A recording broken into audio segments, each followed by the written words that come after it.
2008, quite a while ago actually, I was called by Grand Forks Air Force Base up in Grand Forks, North Dakota. And they had the highest suicide rate in the Air Force. And the new wing commander said, I do not want that under my watch. So he hired me twice to go up there, and I trained people in all different areas how to do what I'm doing tonight, only doing it on a one-on-one basis. It's called mentoring. So the survey that you have, that you're going to go through tonight, is what we use when we mentor people. So I trained 14 people. They mentored 600 airmen at the end of 10 months. There were no more suicides. The DUI rate was cut in half, and the engagement in activities increased by 300%. Wow. Why do you suppose that is? Because young airmen got to see who they were. They got to talk about their stress, satisfaction, energy drain. They got to talk about what motivates them, what their needs were. Using the survey, it has it all on there. And by getting that one-on-one attention, and then they could do follow-up sessions, they became a much better person in terms of their well-being.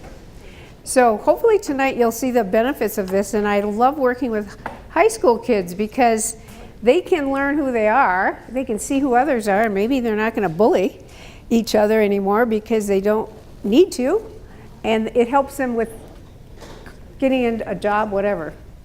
So I have 4 people that said they'd help me, and if they would come up right now with their report.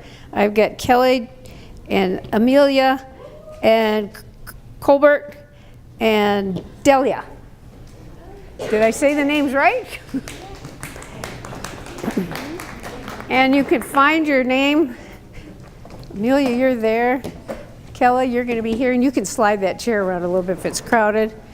I'm going to have you here, Colbert, and you're going to be right there. Or you can sit in that one, it doesn't matter. Whoop. So here's your,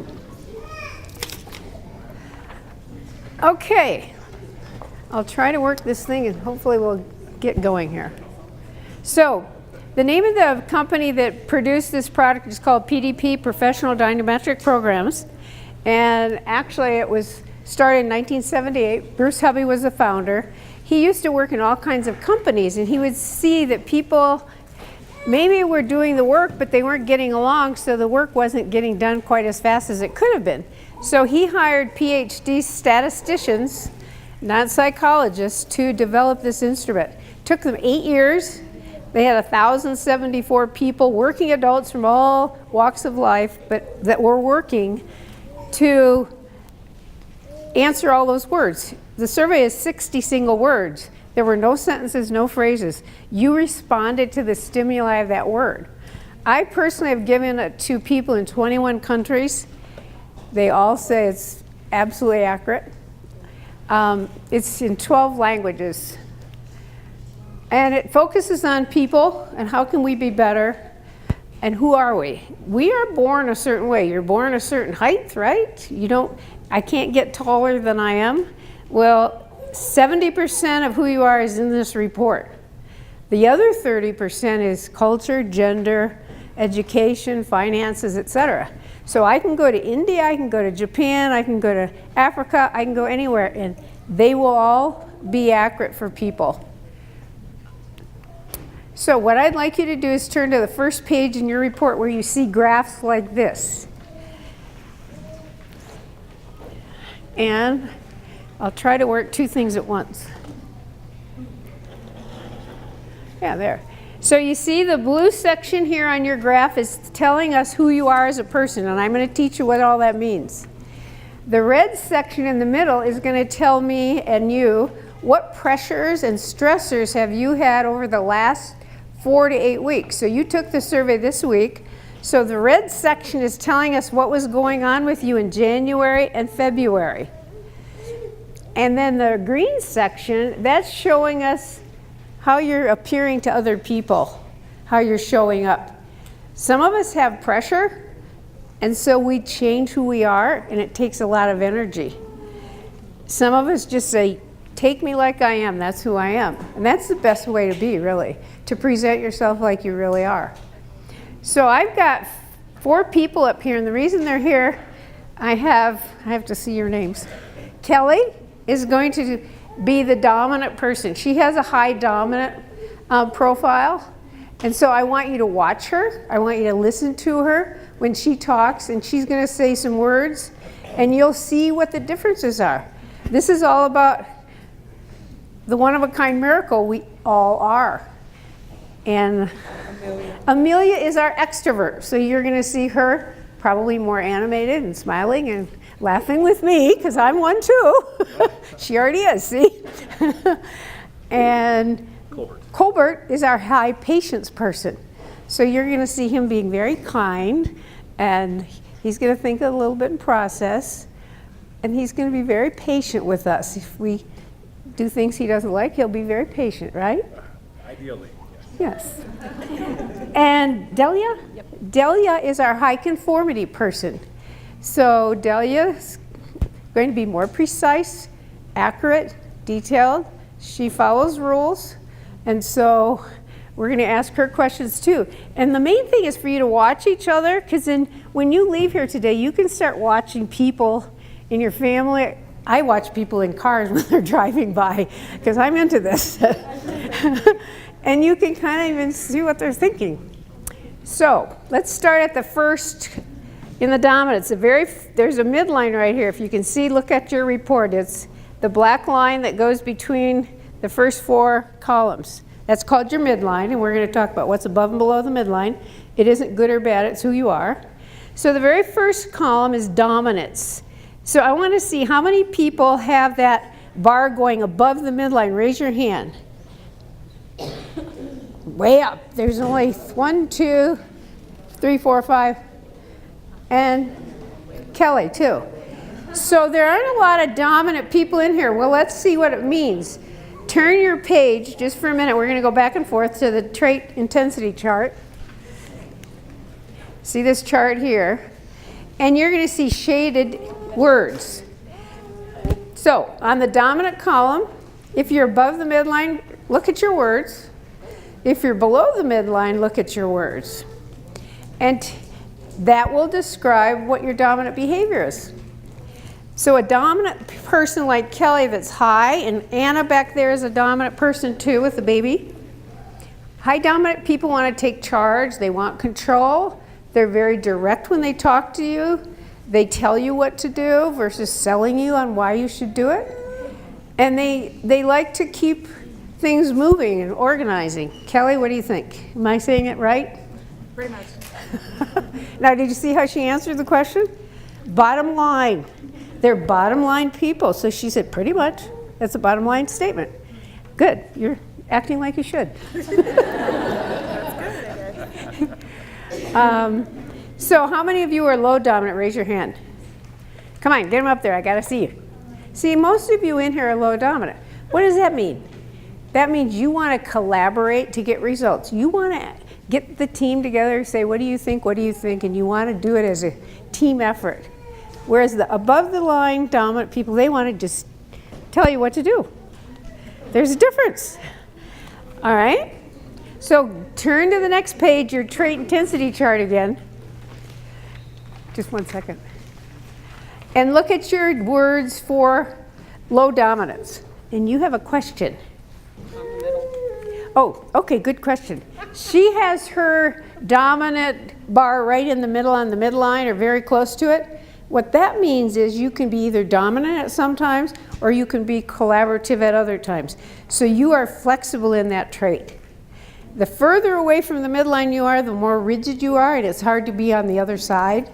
So she's going to be somebody who might also tell you what to do, or she might say, hey, let's all get collaborative and decide on this. Does that make sense?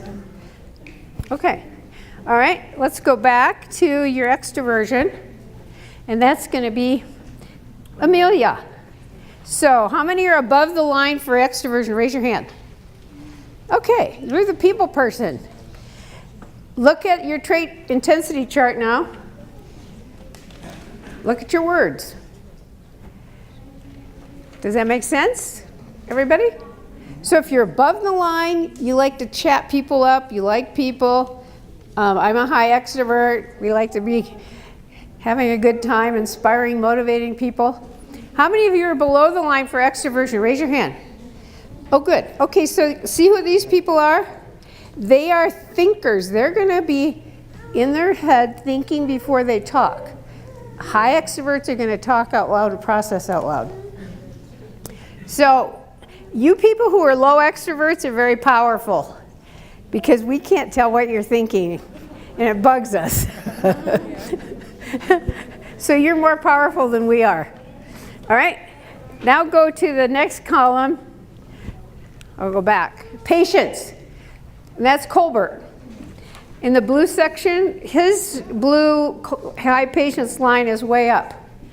And these two people are a couple, and they have high patience above the line too.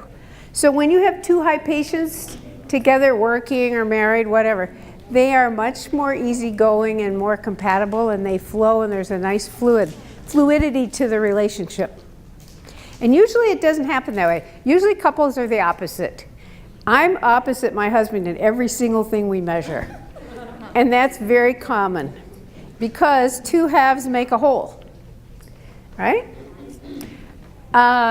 Who's low patience below the line? Let me see your hands. Okay, those are the urgent people in the room. We want to go fast, we move fast, we talk fast, we can't wait, it's hard. So that's a big difference. Okay, let's go to the next column. Conformity, and that is Delia. How many are above the line for conformity? Okay, you people have a book of rules in your head. So you make decisions based on the rules that you decide are right for you. Does that make sense, Delia? Yes. You're laughing. How many are below the line for conformity? We're the rule breakers. We don't want to follow rules. We want to make up our own, right? It's very hard to follow rules. Okay. All right. I'm going to ask you now to turn to the next page, and we're going to do some, whoops, went too fast. I want you to look up here just for a minute, and let's review. What do high extroverts do? Take charge. Okay, what do low extroverts do? Collaborate. All right, what do high extroverts do? People, verbal, talking. And low extroverts? Quiet, reflecting, etc. All right, and high patience people, they get results through being fair, waiting, processing, etc. That's Colbert. Low patience people, what are we? Urgent. Hurry up, hurry up. And then high conformity, they live by what? Rules. And low conformity people, big picture, we don't want to live by rules. Okay. All right, now I want you to turn to page 4 on your book, and I'm going to have you do something on that page with your pen or pencil. In the middle of the page, there's a statement that says, you have indicated by your responses that. Below that, some of you have 2 paragraphs, some have 3, some have 4, it doesn't matter. So what I want you to do in your own report, I want you to read through your paragraphs, and I want you to highlight or circle 5 words or phrases that best describes you. And up here, do the same thing, because I'm going to ask you to read them out loud. So circle 5 words in any of those paragraphs that best describe you.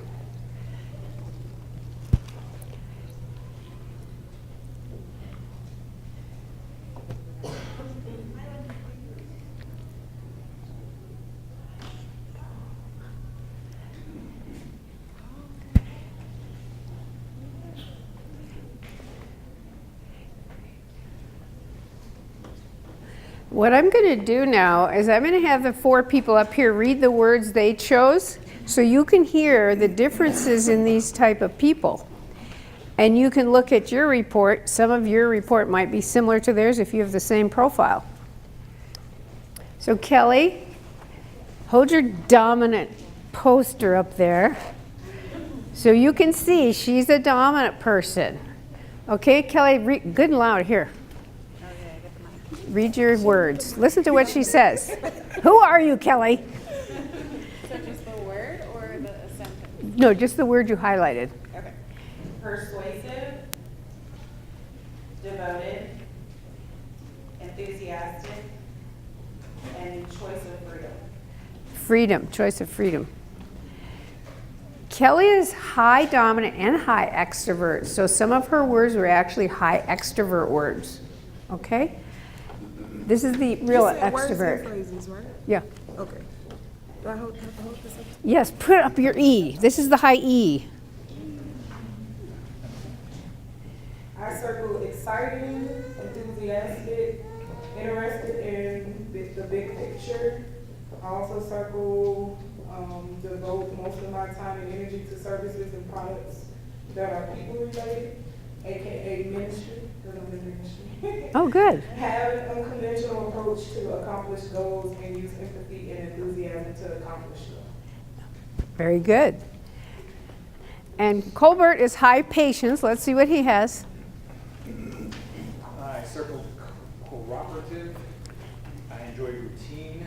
I want to be accepted. I avoid conflict, and I don't enjoy unjustified pressure. Okay. Do you see the difference in his demeanor comparing to Kelly? You can see. You can start seeing who's high patience, who is high dominant. Okay? Dahlia. Highly structured, cautious, clear directions, very good with details, and self-critical. Okay. So she's high conformity, and she's got the words that are totally different. Do you see how this goes? So now I want you to show your neighbor, and some of you don't have reports, so those of you with reports, show your neighbor what your words are, just for, 30 seconds each. Show your neighbor.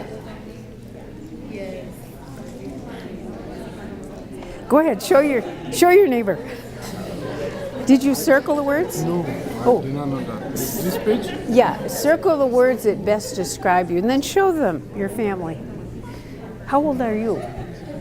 You can take it too. You can just tell them you want to take it, and then I'll send you one. Okay? It's very fun.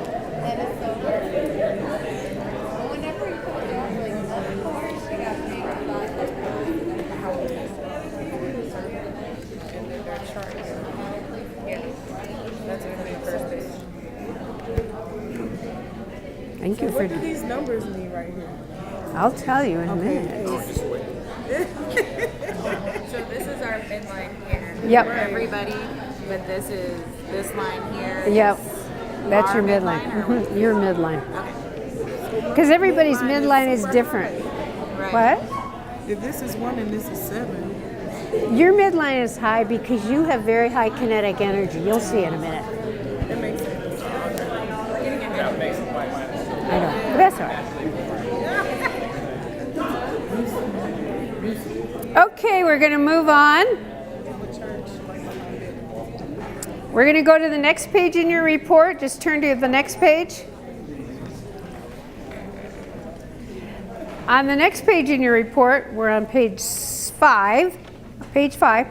There are, as you can see here, there are 4 sections. The first section has a list of words, and everybody's report is different, so your report might not have as many as this one does.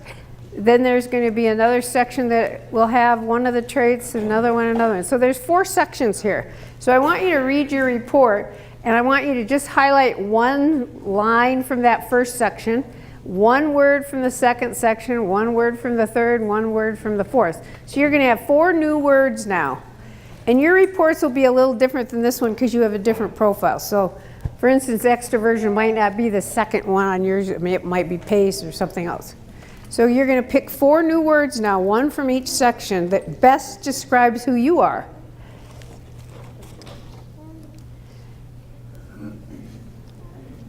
Okay, we're going to listen to the 4 people up here again. They picked 4 more words that best describes them. Okay, go ahead, Kelly. 4 words, 5 words. And say them slowly and loudly so they can hear the difference. 4. Motivating, poised, easygoing, and independent. Okay, good. All right, next one. Talkative, leadership, doer, and independent. Okay, that's your extrovert. Good listener, supportive, reserved, and informal.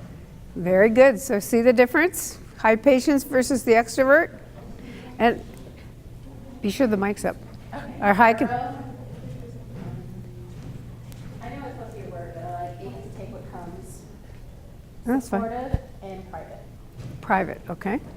She said private because if you're a low extrovert, you are private. Like Anna's baby back there is an introvert because she doesn't like new people. She started crying when she saw me. and she said she does that. So she's a little introvert. Yep, she's got to get comfortable. So share with your partner the words you just checked.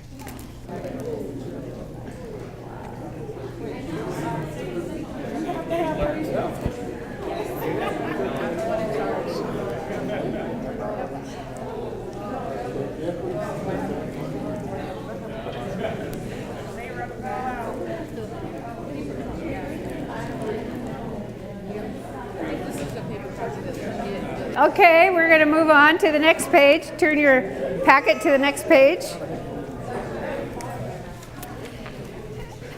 Now we're talking about what we call unique trait pairs. So you're on page 6. So what this means is we're going to take two behaviors, combine them together to get a new behavior. And your trait pairs are the things that we see very easily. So up here on this person's, they are what we call a direct teller. See how the dominance there is higher than the extroversion here on these first two? If your dominance is higher than your extroversion, you're always going to tell people what to do. That's just what you do. Now, if your extroversion is higher than your dominance, you will be a seller, a persuasive seller. Now, somebody who's introverted or low extrovert, we can say it, you say, oh, I don't sell anything, I'm not a seller. But we all sell things. Look, you have kids, you have to sell your kids constantly to get them to do stuff. So we all sell. We sell our boss on an idea. We're always selling something. We're not maybe a car salesman, but you all sell something, concepts, ideas. You want your sister or brother to do something. But sellers have the extroversion that's higher than the dominance. So if you work with somebody and they're always telling you what to do, you know that they're high dominant, above the extroversion. If they're high extrovert, they'll sell you, hey, let's do this. Here's what will happen if you do this.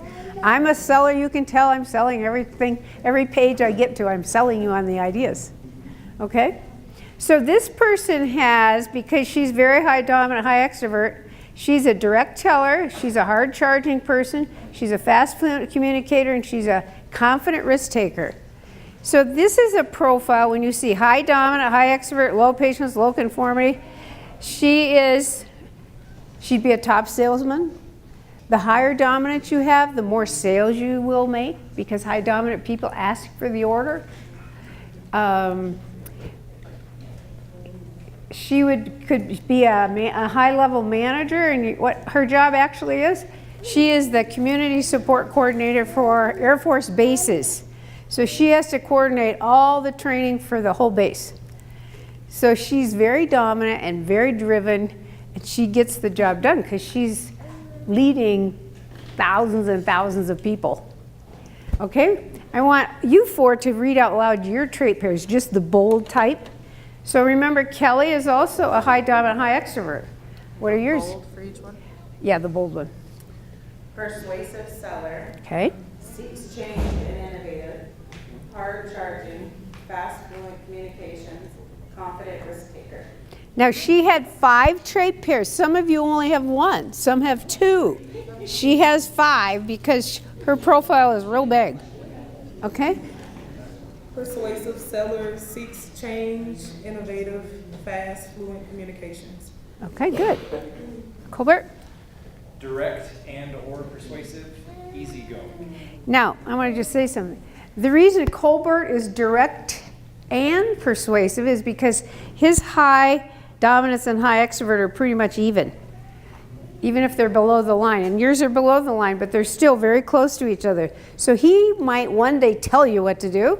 And the next night he might say, hey, this is why we need to do this. Let's all get on board. So you don't know when he walks in the room if he's going to tell you or sell you. Is that right? Yes. So if you're managing people or if you have children or you're a parent, it's really wise to say, hey kids, I'm telling you today. They're just frustrated all the time. What? They're frustrated all the time. Because they don't know what you're going to do. Right. Is that true? Not with our children, with coworkers more so. Yeah. So what you do is you say, I'm in my dominant mode today, I'm telling. But really, if you say that up front, they won't be so scared. If you say, I'm going to really sell you on what's going to happen, they'll think, oh good, we'll get to breathe. Persuasive seller, accurate and conscientious, cautious and requires proof. Okay. How many have the cautious requires proof? Raise your hand. Really high. I got to see who you are. All right. I'm going to demo something with her. Hopefully it'll be okay. Because on your trait pair, the very last statement, it says sensitive to criticism. For you people that just raised your hand, let me see you again. Do you see that on your report? It says sensitive to criticism. So here's what I'm going to do. I'm your boss. So I'm going to ask you the first question. Are you sensitive to criticism? Yes. Yes, she said yes. So how do you want me to give you feedback if I see something isn't quite right that you're doing? How should I give you feedback so you won't see it as criticism and take it personally? Good luck with that. Well, I mean, here's some options, but I don't want you to do what I say. Do you want me to do it in private? Do you want me to write you a note? Do you want me to sandwich and say something good first and then something? How do you want me to do it? Because everybody wants it differently. Private. In private. In private. And what kind of words do you want me to use? Just basically tell me what's wrong and how to fix it. Tell me what's wrong and how to fix it. How to fix it is her deal. Who else raised your hand back here? I know you did. I pick on people. Okay, are you sensitive to criticism? Yes. All right, how do you want me to give you feedback? I'm your boss, so that you won't take it personally, but we can fix whatever's going on. Yeah, I'd like an offer to kind of dialogue and to discuss and to come together, to work together to find a solution. So should I say to you, could we have a dialogue so we can collaborate on this? Yeah, see, she said something totally different.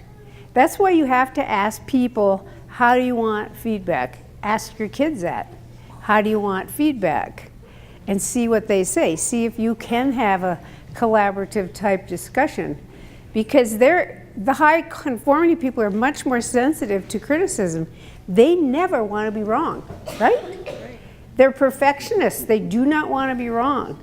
So it's important to learn how to give them feedback so they won't freeze up and be thinking, I'm awful. Because you're not awful. Okay, let's turn to the next page. Now we're going to measure how you make decisions. It's called logic. Up here on the PowerPoint, you see this person has a bar going down. It says feel, F-E-L. Okay, so people who are feeling people are what we call intuitive. Their gut tells them what's going on. They sense it. They know. I'm very intuitive. I can tell by feeling all the time what's going on with people.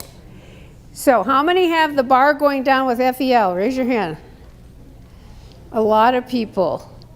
Does anybody have it that it's a circle and it says B-A-L, balance? Raise your hand. Okay, who has it going up with F-A-C, fact? Okay, good. You have fact. All right, let me tell you about fact people. She's one, she's one. In a room, there's only about 20% of the people that are high fact. So you need more data before you're going to decide, correct? She's going to ask for more data, more questions before she'll decide. Are you high fact too? Yeah, you are too. So those are the people you want on your team because they're going to ask questions like, have you thought about this? Have you thought about that? You won't get in trouble. They're your attorney. They're your CPA. They're your safety net. And on a team, usually there's only 1 out of 10 people that's high fact.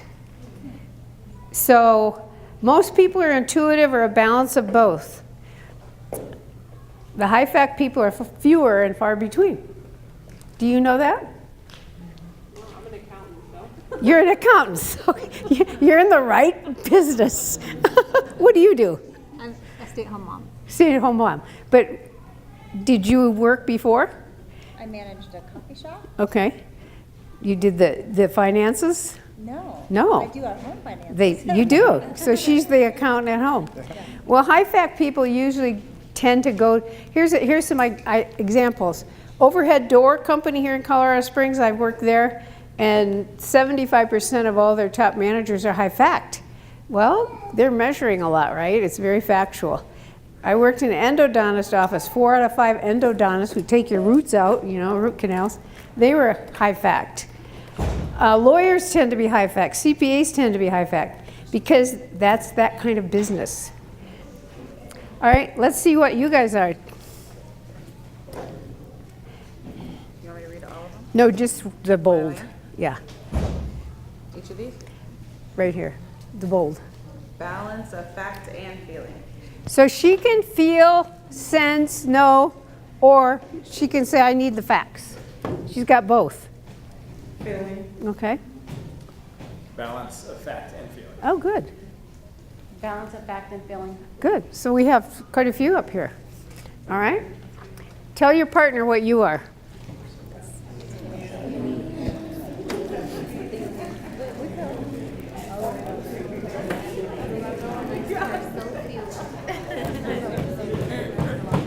Okay, here's a quick story. One of my clients is the president of a bank in Nebraska, and he went to the Air Force Academy, and he wanted to be a fighter pilot. He's very high fact, and when he got to be a junior, they wouldn't let him go to flight school because high fact people need data before they decide. It takes longer. And if you're flying a jet at 2 Mach, you got to use your gut. Even though you know what the instruments say, even though you've been educated, once you're in that cockpit and you're flying in a war, one pilot said, I'd be dead if I didn't have my gut, because you have to react that fast. So I do a lot of work with the Air Force. They're one of my clients. Okay, let's go to this. This isn't in your report yet. I want to tell you what this is. We're going to talk about how you accomplish goals. And thrust people are like rockets. They just grab onto any concept and go for it. Allegiant people are people who want to work in a, wait a minute, I got the wrong clicker. Allegiant people want to work in a structured environment, and they're follow through and supportive. So people who are allegiant usually want to work in a company. Thrust people are like myself and others. We kind of don't necessarily want to follow the rules and want to work in a company. But there are thrusters in companies. I'm not saying that's the criteria. Steady and tenacious people, tenacity is a word PDP made up, and that means those are people who go till they get the job done. So I worked at the police department and the sheriff's office, and in 911, they are tenacity people because that's a process. Dentists are tenacity people because that's a process. Allegiant people, even in the Air Force and the Army, some of the generals are allegiant. You would think, oh, they've got to be a thrust because those are the people that are out there in front leading the charge. But they have worked their way up the rungs in the military to the top, following the rules and being allegiant. So a leader at the top can be any of these things. In the playground, when you watch kids, the thrust people are usually the ones that are charging around and telling everybody what to do. And come on, do this. Let's go. That's how you can tell. All right, so turn yours to the next page so you can see what you are. See, where did I put that thing? Oh, here it is. And some of you may be all three or just one or two. So whatever the narrative will tell you if you're just one or if you're two or maybe three.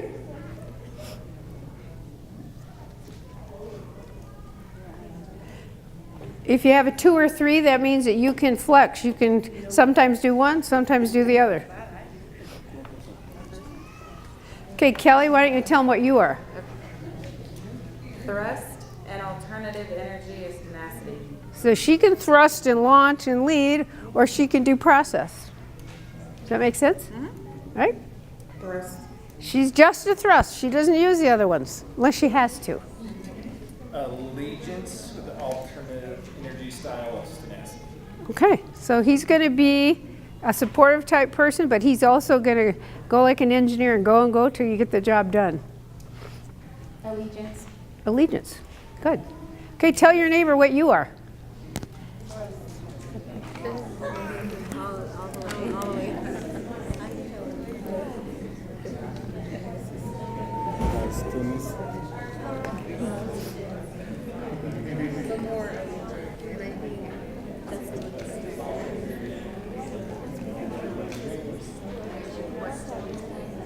Okay, we're going to go on to the next page. First, look up here, though, please. This is a new concept that none of the other surveys you might have taken has, and this is called energy level. So, everybody's born with a battery inside their body. Remember I said some of you are tall, some of you are short? We also have an energy battery inside of us. Some have a big battery, some have a small battery. It doesn't matter what size it is, but it does matter how you use it. So if you have a small battery, you better recharge during the day or you're going to run out of gas. If you have a big battery, you can go a lot longer. I have a big one, and so I can go a long, long time. However, if I expend it too fast, I can be out of it just like somebody with a small battery. So turn to your page and let's discuss this because, and I don't want anybody to get competitive with this. Sometimes people think, what are you, what are you, what are you? And it doesn't matter what you are, it's how you use it. Now, some jobs take a higher kinetic energy level than other jobs. If you want to be a 911 operator at the sheriff's office, you got to be of zone 5 or higher because those jobs take a lot of energy and you can't run out of gas. So, this gal is a 7. You see, I'm going to tell you about these numbers because Amelia wanted to know and Kelly. Remember I told you the survey was created by statisticians? So, I'm not a wizard at statistics, somebody in here might be, but there's a 0 to 1. We've got 1, 2, 3, 4, 5, 6, 7 zones. Those zones are an inch long, and they're called sigmas or standard deviations. You don't have to know that. We'll just call them sigmas. So, your little diamond, you see this diamond here on the side? Whoops, wrong one. Your diamond is situated somewhere in these numbers. So you're going to be either a 3, a 4, a 5, a 6, a 7. Now, here's how it works. Only 2% of the population are 7s, so there's not going to be many. Is anybody a 7 in this room? Okay, we got 2 people here. So only 2% of the population are like you. So they have a lot of energy, they have a big steam engine inside their body. But you can run out, right? But not like anyone else. Very rarely, yeah. Okay, so 11% of the population are in zone 6. 22% are in zone 5. 30% are in this zone. 22 are down here. 11% are there and 2% are there. I have never seen anyone down in zone 1. I have seen a Navy guy, because I work in the military a lot, in zone 2. And I thought he had taken the survey wrong. Oops, because that isn't very unusual. It's unusual to be in zone 2. And he said to me, when I went through the report, I was kind of afraid to ask him. I thought, oh my gosh, and I called the corporate office and said, let me see how he checked the numbers. And he said, oh yeah, that's me. I said, really? And he was an E9, and that's the highest level in the enlisted. And he was a submarine nuclear guy, engineer. He said, I cried all the time until I was 14 years old because I couldn't keep up with the other kids and I knew I couldn't do it. And he said, I decided at that young age to not get involved in people's drama anymore. And when he'd see somebody yelling and screaming, he'd just look at him quietly and say, and this too will pass, He didn't move much when he sat there. He sat very still because, you know, when you move, you're using energy. He didn't have much, so he sat still. And, you know, he was in charge, which is really exciting. He was in charge of building the new Colorado submarine, nuclear submarine, and that launched about 4 months ago. It was in the newspaper. So he was the guy that was out there launching it to see if it worked well. And he was a very, very low kinetic energy person. So that shows you it doesn't matter what number you are, it's how you use it. And he figured it out at a young age, who he was. It was fascinating to me. Okay, let's go to the next page. This is the important page because this is how we get along with each other. How do you communicate? So I want you to look at something here. On the very bottom of that page, it says how you want others to communicate with you. So what I want you to do is read what your main way of communicating. This gal was high dominant, so she's a teller. And then down here, I want you to pick one way that you want others to communicate with you. And this is based on your high trait. And I'm going to ask them to tell us, and then I'm going to have you share it. So look at the way you communicate, and then pick one of these statements at the bottom of the page as to how do you want people to talk to you?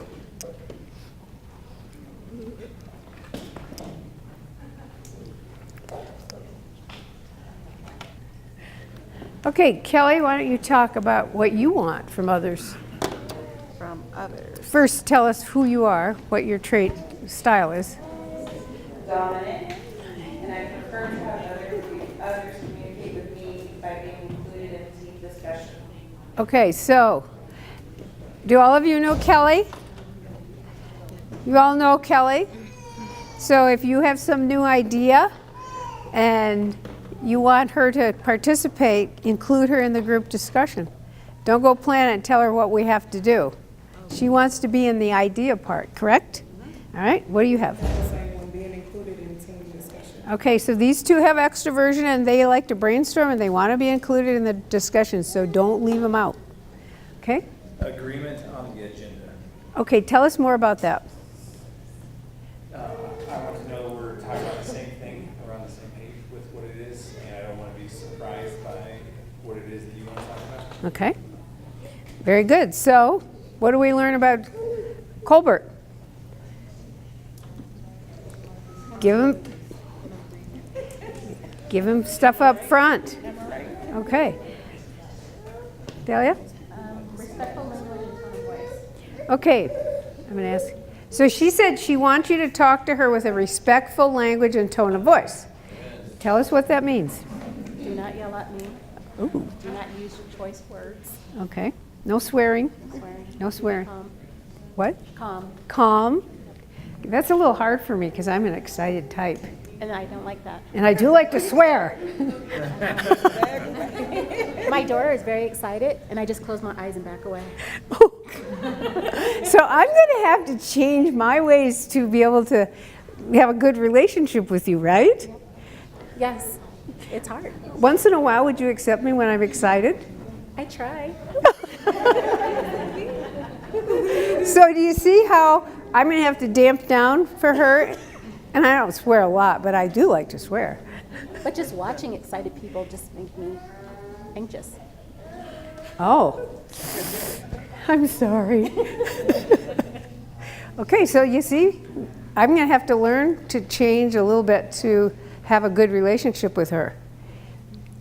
Just for fun, I want to go around and ask people to tell me what they highlighted. What did you highlight? Under here. You're an extrovert too. Friendly. It's friendly affirmation and recommendation. So she wants you to be friendly to her, right? Yes. It's okay if I'm excited? Oh, good. What did you highlight on yours? It's right there. I made a mistake by telling you it's at the bottom of the page because it's really in the middle. What did you highlight? I didn't. You didn't highlight yet? Think about it. What did you highlight? Calm, friendly, easygoing way. calm. I tend to hold things with them. All right, but go through that section, and how do you want us to talk to you, and I'll come back. What'd you put? Time and opportunity to process need for change. Okay, she's a high patience person, and she wants time to process for change. So what does that mean? Give me a minute. Yeah, exactly, exactly. Give her a minute. So if I'm working with her, I would say, I've got this problem and I want your input. Can I give you a minute to think about it, and then will you come back to me? And what does that do for you? Just gives me time to process what you just told me and what I would like to input to the idea. Does it give you a sense of relief? Yes. You know, we don't realize how these little subtle differences are so critical to people, but I'm an urgent person, so I want to have everything right now. I need to give her a minute, and if I say 1 minute, that's only 60 seconds. If I say that to her, though, she can relax. What did you put? Opportunities to promote ideals. So I thrive on helping people to grow within themselves, to better themselves, and just to reach beyond what they think they can. So I really like to encourage people. So she wants to be also involved with that. Yes. And we need to think about that. What did you put? I put the same thing that she put, opportunities to promote ideas and personal skills. Okay. So we need to give them opportunities. Excellent. How about here? What did you have? I have opportunities to promote ideas and personal skills. Okay, so we have a lot of extroverts in here that want to work together. So you guys could make a difference, getting together and just brainstorming. I want to use this with all the high school kids, so that when we get in the stress area, you'll see we can prevent these mental situations by identifying early, and we can do it with this. I put time and opportunity to process need for change. Okay, so she wants time too, just like she does. So we'll give you time. Only 30 seconds, no, 60. 5 minutes. Respectful language and tone of voice. Okay, respectful language and tone of voice. Anybody here? What do you have? She's our high fat gal. Friendly affirmation recognition. Okay, very good, very good. How about here? Consistent, clear directions, priorities. Okay, so she wants clear directions and priorities. So again, I'll have to change a little bit for her because I'm helter-skelter. So what you'll have to say to me, even when I teach, I say this to people like her, just tell me to go over it again if I went to all over the place. What'd you have? Opportunities to promote ideas and personal skills. Deborah, we have a lot of people in here that can help you with all kinds of ideas. Time and opportunity to process need for change. Okay, so she's going to need the same thing, so give her 60 seconds. How about you? We said when communicating to others, being respectful, like they're being respectful to me, same way I would be respectful to them. Okay, so respect is very important for her. You didn't have one yet, but you can take anybody that doesn't have the survey, just let Catherine or Deborah know, and I'll do it again for you. Yeah. Consistent, clear directions, and priorities. Okay, so there's another one, clear directions and priorities. What did you have? We are exactly the same. Exactly. You guys will get along really well. And we have 3 here. What'd you have? I picked friendly affirmation and recognition. Okay. Consistent, clear directions and priorities. All right. So we got to learn how to do that, don't I? Well, everybody has to learn. Opportunities to promote ideas and personal skills. Okay, good. Another opportunity. Do you have one back here? You do. Yes, ma'am. How are you? I'm good. How are you? I have time, opportunity to process need for change. Okay, so he's a high patience guy again. So high patience people need time to process. So do you see how, oh, that's your husband? Oh! Are you giving him 60 seconds to process when you ask him a question? It's the other way around. He's not high patience. He isn't? That's No, what ma'am. that's what his survey says. The survey is wrong. Let him talk. You were praying for change, so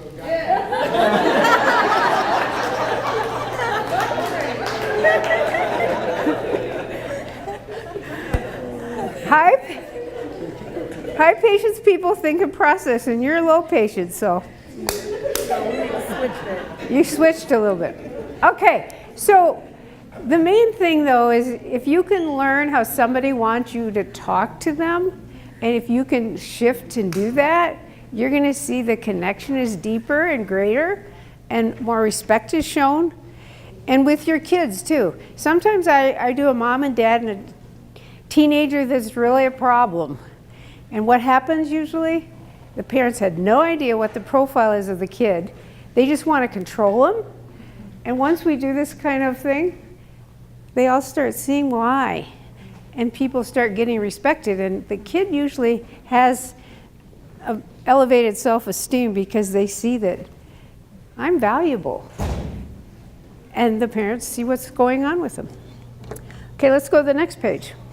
Actually, I have some things up here I'll just go through quickly. This is showing you how high dominant people communicate. Over on the right side, it shows what they like and don't like. Basically, dominant people want control, we said that. And they don't like vagueness or incompetent people. So I worked with a high school boy yesterday. He's 19, he's gonna graduate. He only had dominance about that long, that's it. All the other traits were below the line. And of course he thought everybody was incompetent because he's so dominant, so wants control. Anything you do is not good enough in his mind. So I was, no, it won't change. I mean, I was telling him, well, you know, yes, you are high dominant. Yes, you are brilliant. Yes, you are powerful. Yes, you are in control. But you're going to have to work for people for a little bit of time. And I said to him, someday you will own your own business. It's clear because he will never want to work for somebody. He will never want to follow anybody's lead. And why not learn that when you're young? So you can start in your head making plans to do what is best for you. Okay, extroverts. They're the friendly, happy, brainstorming opportunities. You just heard that. High patience people, they want to think and process. Give them time. And high conformity people, they want you to talk nicely. They want clear directions, etc. Okay, let's go to your leadership is right at the bottom of the page you were just on. How do you lead people? And I'm looking over your shoulder. We're on page 9 right now. You lead people based on your highest trait. So I want you to, I'm going to have these people share what their leadership style is, and then you can share with your partner. Just read the bold on what it says your leadership style is. Persuasive. So she's going to be a seller when she leads. Persuasive. Okay? Caretaker and persistent. Okay, he's going to be more of a nurturing caretaker type leader. Procedural and traditional.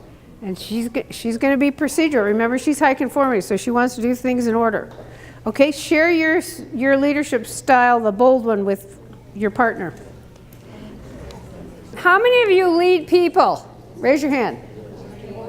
How many of you lead people? How many of you lead children? Okay, this is all about leading, and you all lead people if you lead children, if you have children, and you might even lead a spouse around sometimes too, right? It's important to know in that leadership section how you're going to lead, and if you do lead people, especially at work, you should explain those things to them so they know what.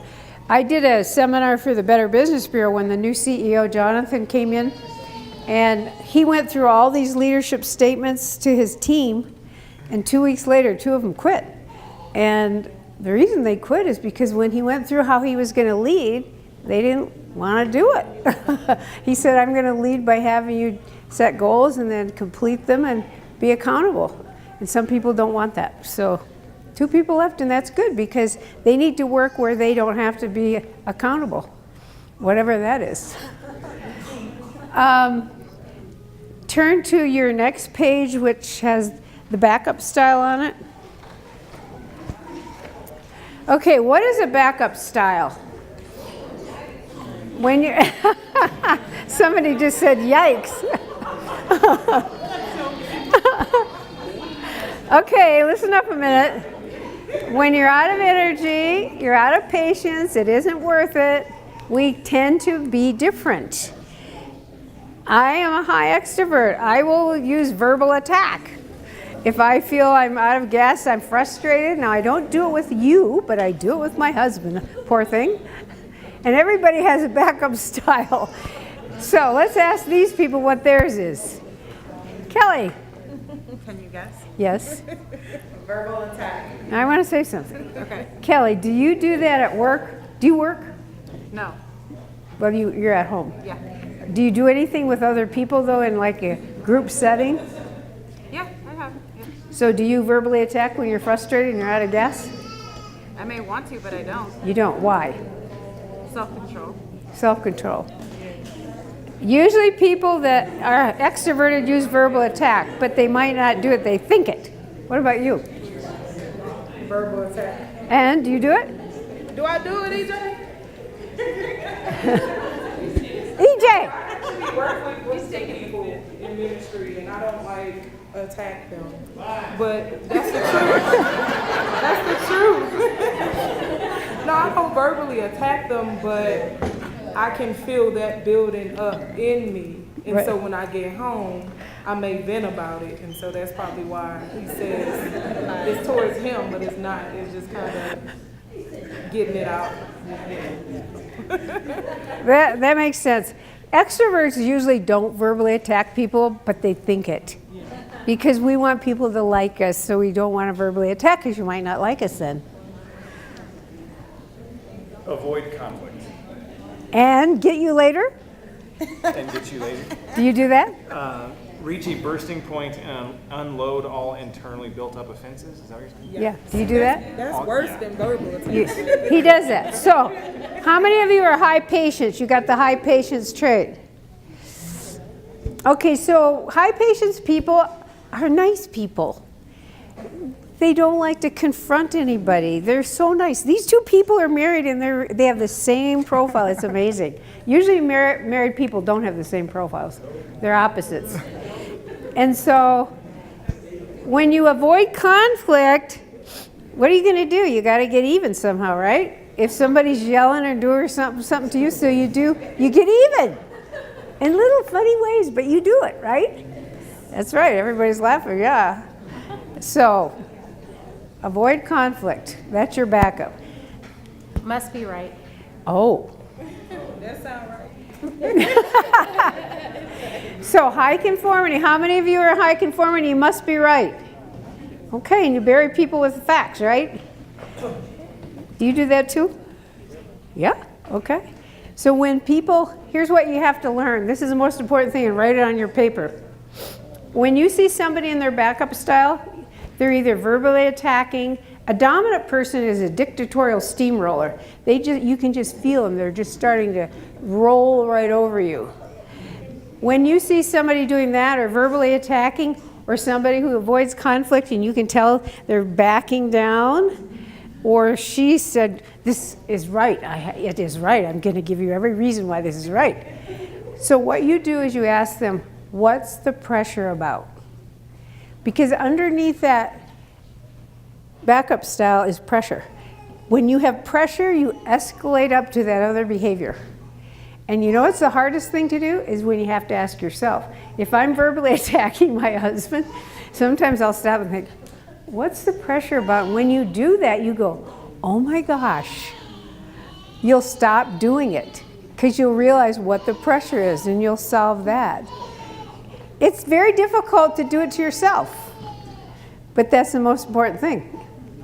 Kelly, you probably have a better idea of that because you said you use a lot of control on yourself. Right? Yep. You want to say something? About which part? Self-control. Yeah, I just show self-control. If I know I'm going to start verbally not being so nice, I stop talking. What do you say to yourself in your brain, though? Stop talking. I don't know, there's different things. I think it depends on the situation.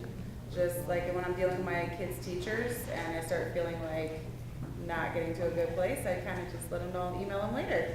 Oh, that's good. So she's saving grace, right? I want to ask a young person over here, because I saw her profile, and she has, when we get to the stress area where all the red lines are and everything, like I showed you up there, she has no red line. She has no stress. And so I've never seen a report like hers. I'll show you it in a minute. But can you tell us how you control your mind so you don't feel stress from all kinds of situations? I pray internally. You do? I actually do, because God kind of just helps me to understand, what, like, if it's a person, where that person is coming from, or, help me to put myself in their shoes or whatever, or, if I'm just getting stressed because of, like, circumstances and all that, I'll just pray, because then I'm like, you know what, I can't do anything about it anyway, and God, it's just in your hands. And so, and then, he kind of just helps me with that stress. It's amazing. I'll show you her report if you'll let me in a minute when we get to the stress area. Do we have till 1:45? Okay, good. Okay, so what are you going to say when you see somebody in their backup style? What's the pressure about? Okay, turn to the next page. Okay, we're going to talk about what the pressures have been the last 4 to 8 weeks. When you took the survey, the first 30 words said, who do I think I really am? The second 30 words said, who do I think others expect me to be? So if you're like you are a high conform or a high fact person, and if you think people want you to be frivolous and crazy, if you think people want you to be that and you're not, you're going to have stress because you're going to feel pressure, possibly. But remember the guy that had only a 2 for kinetic energy? He just said, I just look at people and say, this too will pass. So it depends on what you say in your head. So let's go to the next slide here. We can have distress, which causes low satisfaction, or we can have eustress. When the alarm rings and we have to get up, that's what we call eustress. We just, it's a little pressure. You have to turn it off and get up and go on your way. But when it's distress, that's much more negative. So let's look at your page where it has the red markings on it. This is how that works.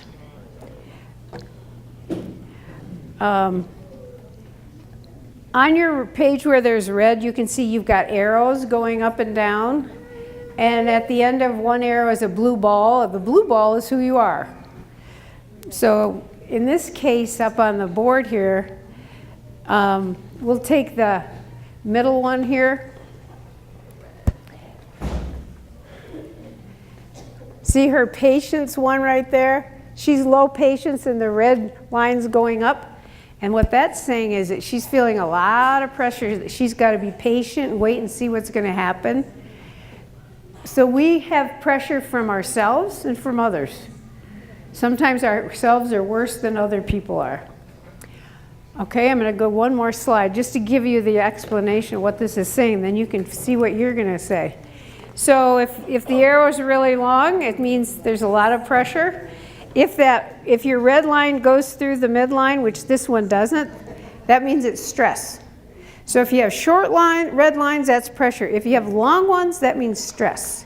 And the more long lines you have that go through the midline, the more stress you have.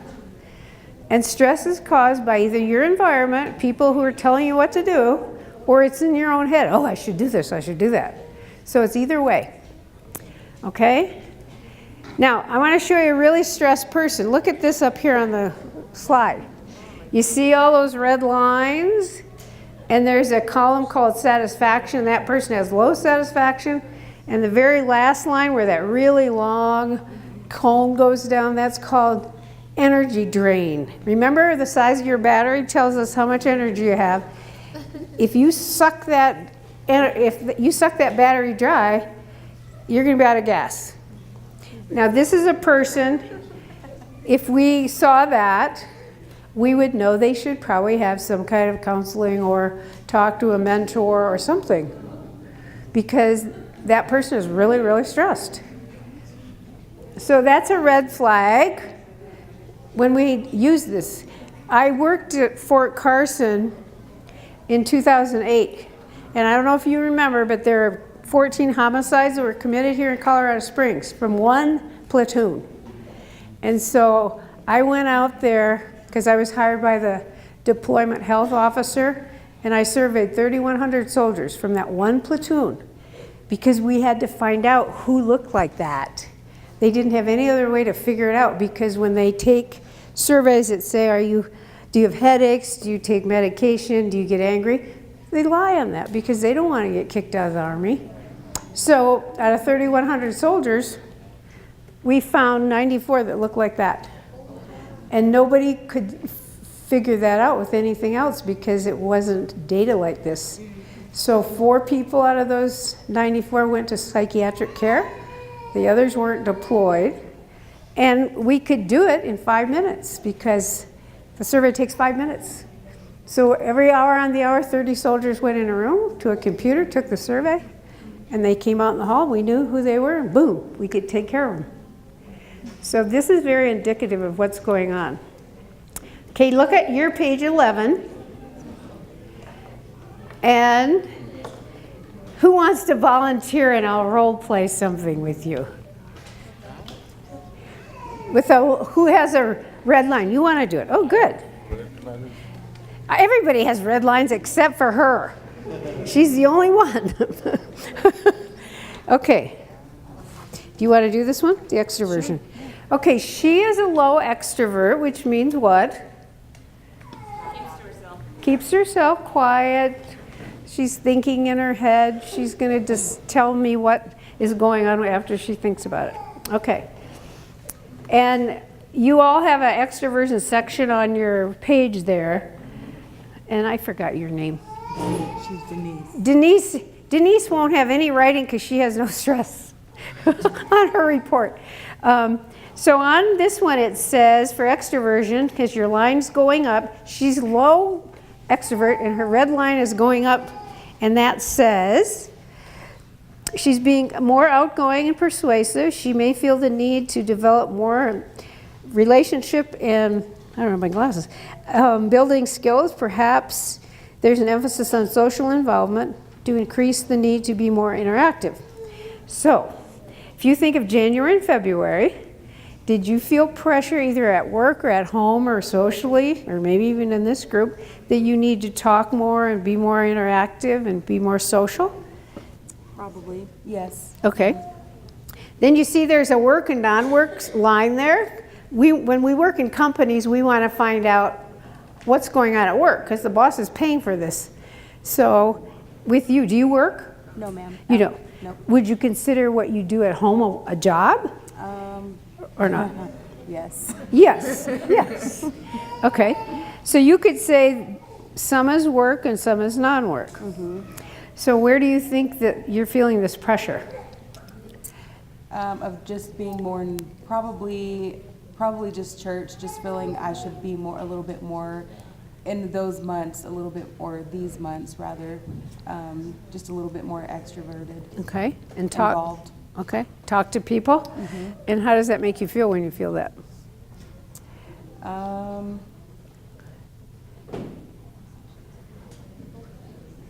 What do you mean? Like, I mean, do you feel a lot of pressure? Do you feel scared? Do you feel, I don't want to do this?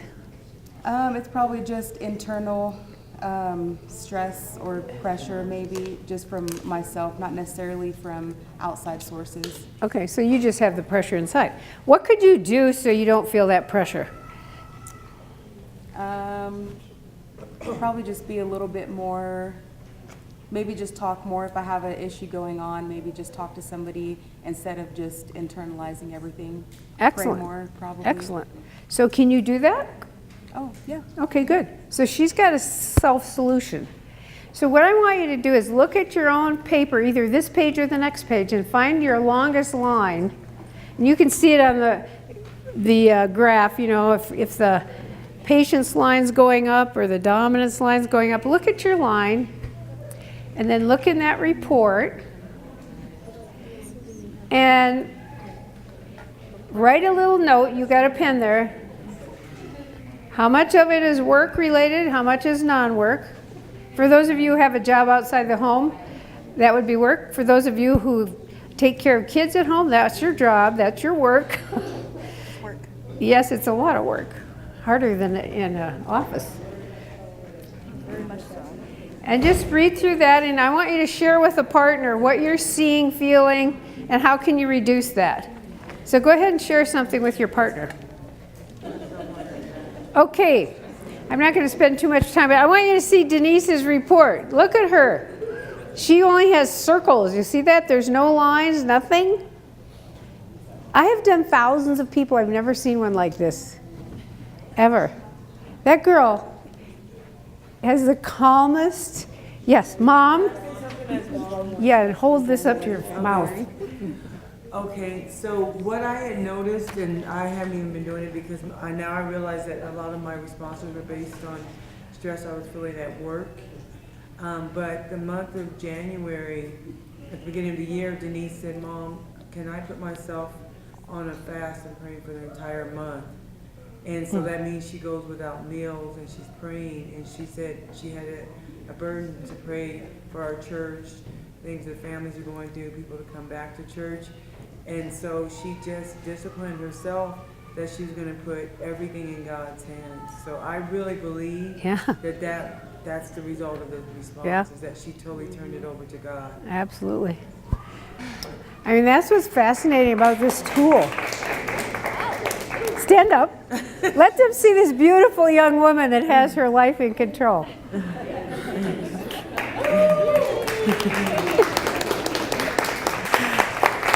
It's amazing, amazing, amazing. That's why I love this tool, because it picks up stuff like that. I had a military guy, and he had this teeny little high satisfaction on the survey, and he had all this red stress. I said, what's this little satisfaction about? He was an Army guy. He said, well, my wife and I were trying to get pregnant. We kept having miscarriages. And 2 hours before I took your survey, we found out we're pregnant. And I said, that's just that little embryo. It's wild. Okay, turn your page to page 13. That's the satisfaction page. And at the top of the satisfaction page, you see the first line says, relates to whether or not your goals and aspirations are being realized. Circle the word goals, circle the word aspirations, and then right next to those words, write the word rewards. Because we're measuring here whether your goals are being met, whether your aspirations are being realized, whether you're being rewarded for the effort you're putting out. And if you do have all those things, you're going to have high satisfaction. If you have some of them but not all of them, you're going to have average. If you don't have quite a bit of those, you're going to have low satisfaction. Yeah? What does it mean when your arrow is going up or down? Does it make a difference? No. When your arrow is going up, for example, that means you're feeling you have to do more of that. When it comes down, you feel like you have to do less of whatever that trait is. So look at your satisfaction level. Ideally, of course, we want high satisfaction. So what you have to do, and we don't have time today, but you have to go through those columns and find out what is stressing you, what's causing it, what are you going to do about it, okay? And that's what I did at Grand Forks. I taught people how to do this with all these airmen, one-on-one, and it took 2 hours to go through this whole thing the first time.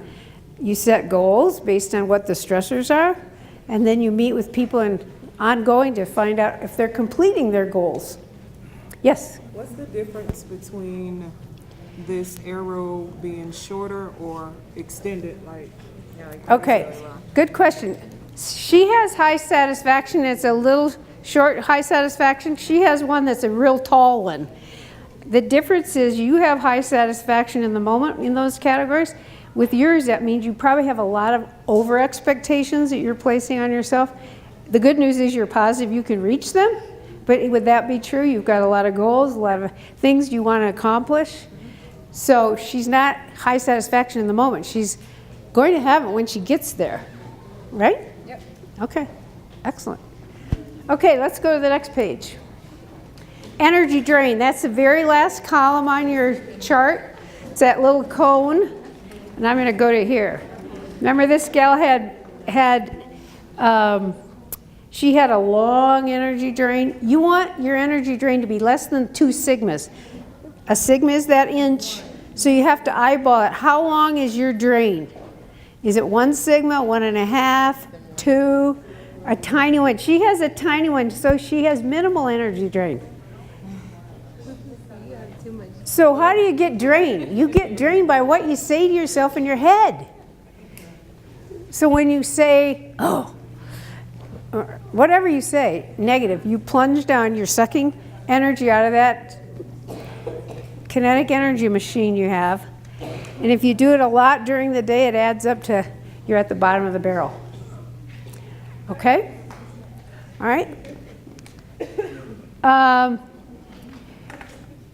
I'm going to skip this for now. Let's go to page 17. What motivates you? Okay, all of you have a list of motivators, and it's different. Your pages are different based on who you are. So I want you to look through your own list of motivators, and I want you to pick one that jumps out at you. What motivates you? And then right next to that motivator, a little bit of a descriptor of what it means. And I'll have our top 4 people show theirs. Got one, Kelly? Just write what it means on the edge. Travel? Write what your motivator means to you. How would you play that out? I'll give these people a chance in a minute. Kelly, what motivates you? And write a little explanation of what it means.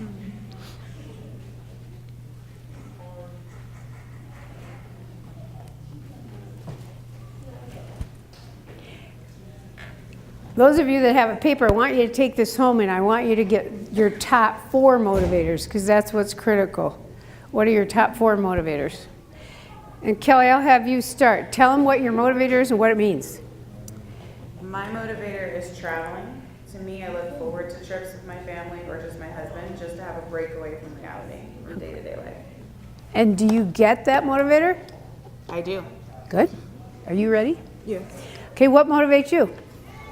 I circled or checked or X'd out no restrictions.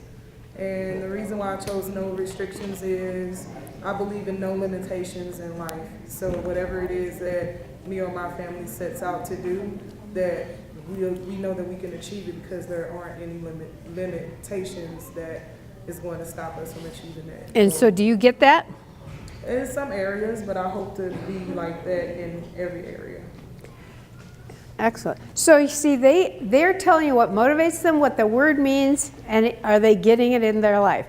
What you want to do on this page is you want to check your top 4 motivators, define them, ask yourself, or if you're with a spouse, are we getting this? And in companies, we use this in companies.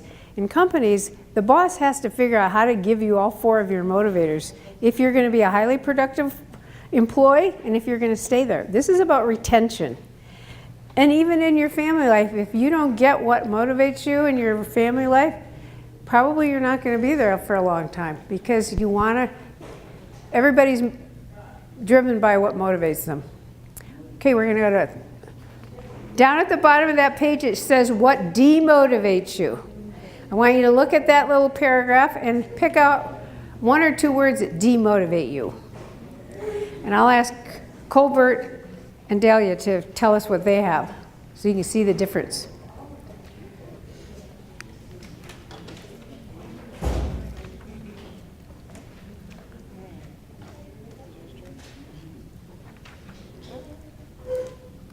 Okay, Colbert, what did you put? What demotivates you? Unjustified or erratic pressure and having to be authoritative. Okay, so he doesn't want to be dominant. That would be demotivating if he had to start telling everybody what to do. Okay, and Dahlia? Mine would be lack of organization. Okay. So people that are all helter-skelter in their office and paperwork and all that, messes? Yep. Okay, excellent. So again, you got to figure out what demotivates you, and do you have that in your environment? If so, you got to get rid of it somehow. Okay, the last page. This is called overriding needs. What do you need all the time, and what do you need that you don't have? Check one or two of those.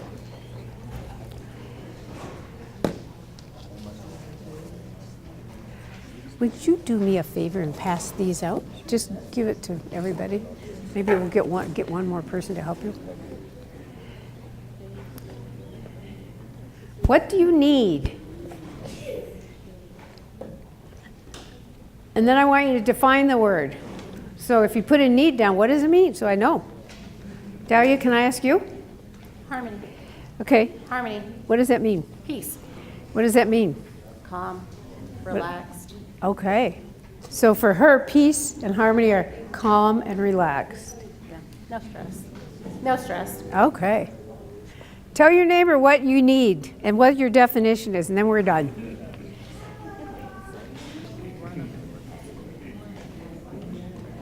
Okay. Let's go around here and just say, what do you need, Kelly?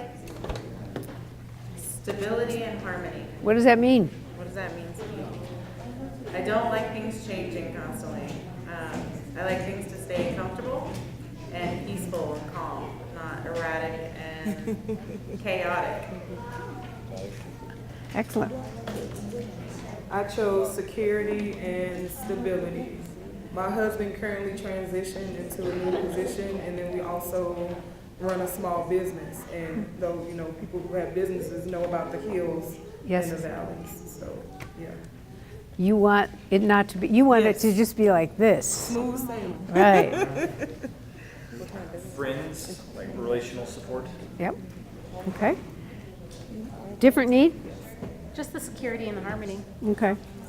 Okay, so I want you all to give these people up front a big hand for being up here and helping me. That was wonderful. I have some business cards up here. If any of you want them, you can call me anytime. And anybody that didn't take the survey, send Catherine and Deborah your email and we'll take it. And I just want to tell you that it was a pleasure to be here with you. Please call me anytime. Thank you. Thank you.